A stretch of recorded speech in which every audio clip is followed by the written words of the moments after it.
माता दी। दुर्गा सप्तशती का चौथा अध्याय। देवताओं द्वारा देवी की स्तुति। ऋषि बोले, अत्यंत पराक्रमी उस दुरात्मा महिषासुर एवं उसकी सेना के देवी द्वारा वध किए जाने पर इंद्र आदि देवतागण देवी जी की स्तुति करने लगे। जिस देवी ने अपनी शक्ति से सारे जगत को व्याप्त कर रखा है, जिसका स्वरूप सभी देवताओं का समूह है, सभी देवता एवं महर्षि जिसकी पूजा किया करते हैं, उस अंबिका को हम प्रणाम करते हैं। वही देवी हमारा कल्याण करे। जिसके अतुल प्रभाव को एवं बल को भगवान विष्णु, ब्रह्मा तथा शंकर भी नहीं कह सकते, वही चंडिका देवी संपूर्ण संसार के पालन के लिए अशुभ भय का नाश करे। पुण्यात्माओं के घरों में आप लक्ष्मी स्वरूपा हैं, पापियों के घर में दरिद्रता, पवित्र बुद्धि वालों के हृदय में बुद्धि और श्रेष्ठ पुरुष के यहाँ श्रद्धा, कुलीन मनुष्य में लज्जा स्वरूप हो। हे देवी, हम आपको प्रणाम करते हैं।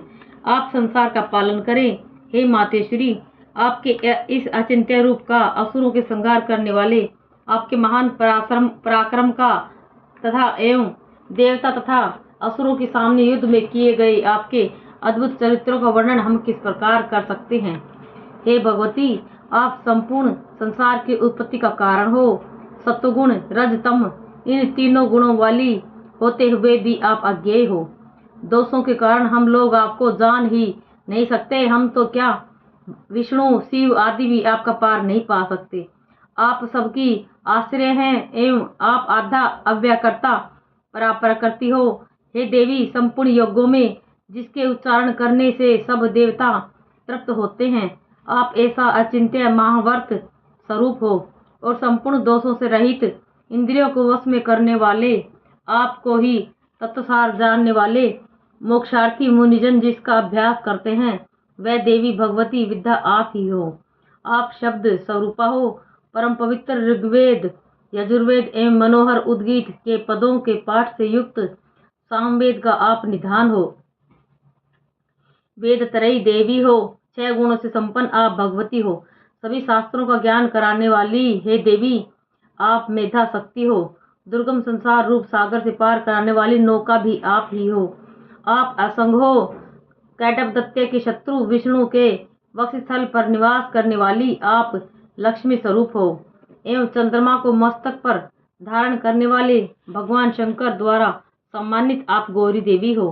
यद्यपि आपका मुख सुंदर तथा परिपूर्ण चंद्रमा के बिंब का अनुकरण करने वाला एवं निर्मल मंद मुस्कान से शोभित है। इस प्रकार के निर्मल मंद मुस्कान से शोभित चंद्रमुख को देखकर क्रोध से परिपूर्ण महिषासुर ने झट ही आप पर प्रहार किया।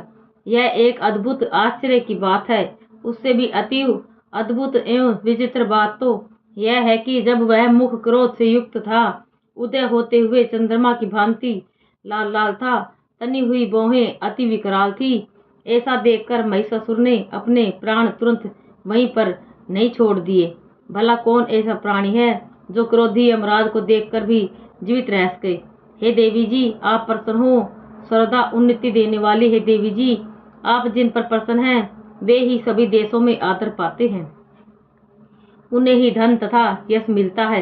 हे देवी, आपकी कृपा द्वारा ही पुण्यात्मा पुरुष सभी धर्म संबंधी कार्य प्रतिदिन क्या करता है। आपकी कृपा से उसे स्वर्ण लाभ होता है। इसी कारण आप तीनों लोकों में फल देने वाली मानी जाती हैं। आपसे बढ़कर और कौन है। सबके लिए उपकार करने वाली हो। आप सर्वदा दयामयी हो। इन राक्षसों के वध करने से जगत सुखी हो।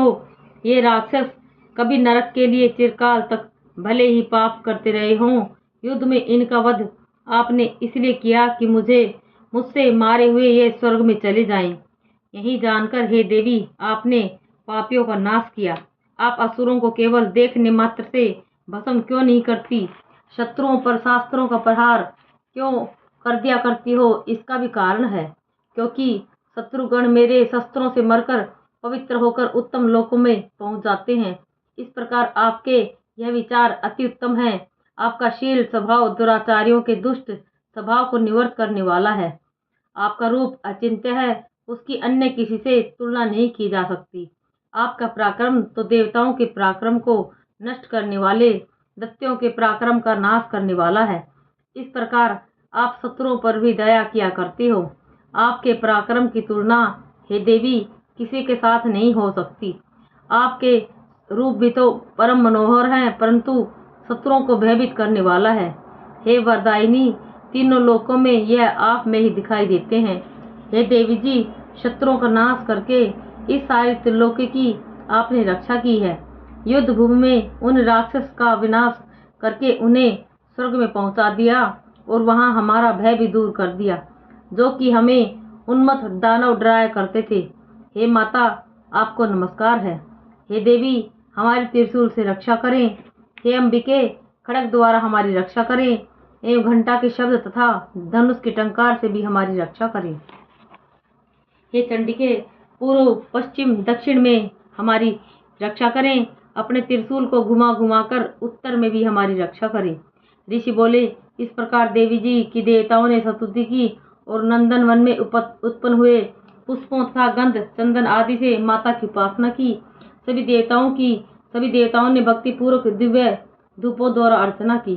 तब देवी प्रसन्न मुख होकर उन देवताओं से बोली, हे सभी देवताओं, अपनी अभिलाषा के अनुसार आप सब हमसे वर मांगो।